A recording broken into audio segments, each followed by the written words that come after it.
This coca leaf represents blood. It is red, it represents the blood. And it is asking that we live in peace with each other, that we learn to live without war, that we learn to heal the war that lives within us.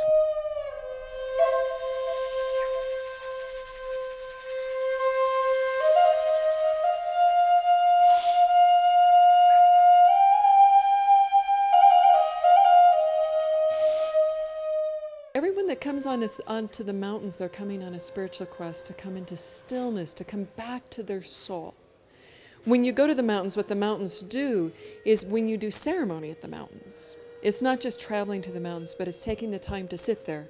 A lot of people hike through the mountains, which is beautiful, it's lovely, but it's about taking the time to sit in ceremony, to sit at that place of the sacred, to sit in the place with God, to sit in the place with Spirit, and to be still and to be silent.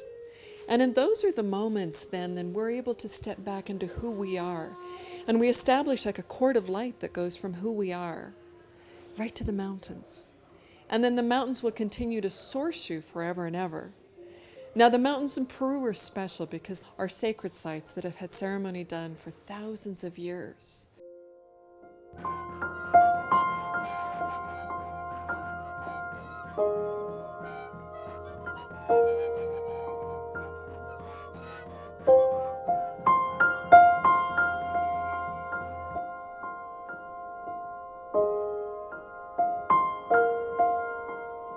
The people that have been called to serve the earth, to serve the mother, will be served by the mother, will be cared for by the mother, will be fed, nurtured, protected.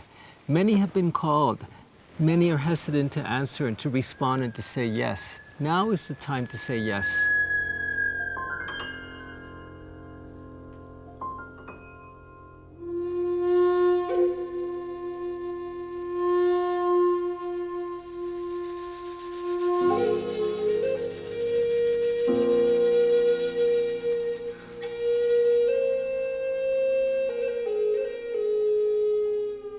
When you get to Machu Picchu, you'll see that there's a condor stone. It has its beak turned inwards. So it's a condor that is looking within, that is turning its vision inside. It's no longer looking at the outer form of things, because we get seduced by the form of things, but it's looking within. And once it's able to turn its vision within, it can see everything perfectly. Seeing beauty where everybody else is seeing fear. The act of seeing is an act of courage on the part of the shaman. And this is where we launch our journey to the mountains.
There are three important elements to a ceremony.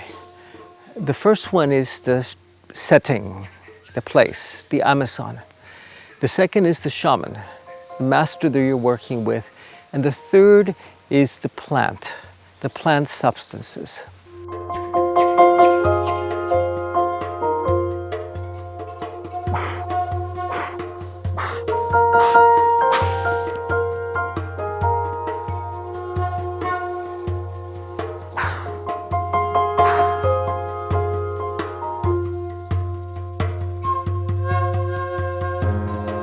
the jungle showed me the way back to joy, happiness, in a way, the way back to the garden, to the mother, to the sacred feminine. I had gone through a period of feeling disconnected from the divine, from something bigger than me that could hold me.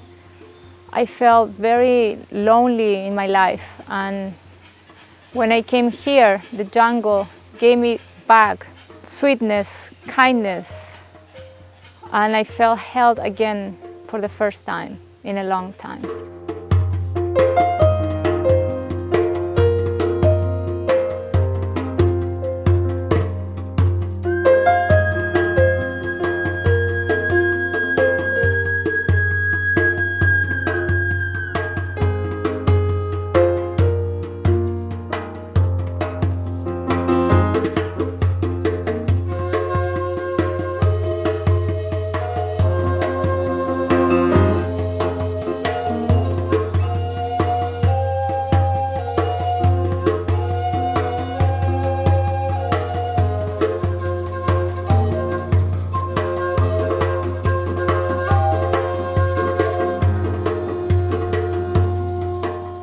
We don't cure.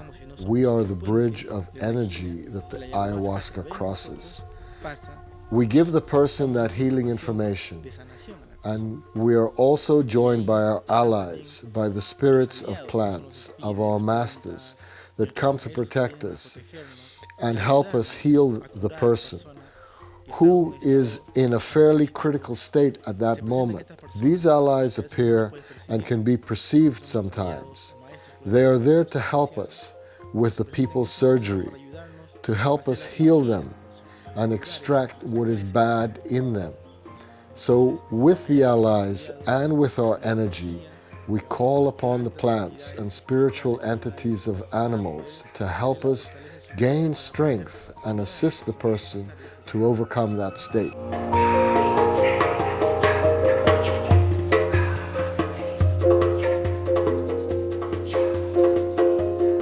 Buddha was not the Buddha until he brought back his gifts. Christ was not the Christ until he brought back his teaching. The shaman is not a shaman until she brings back her discipline, her practice. And that becomes her gifts.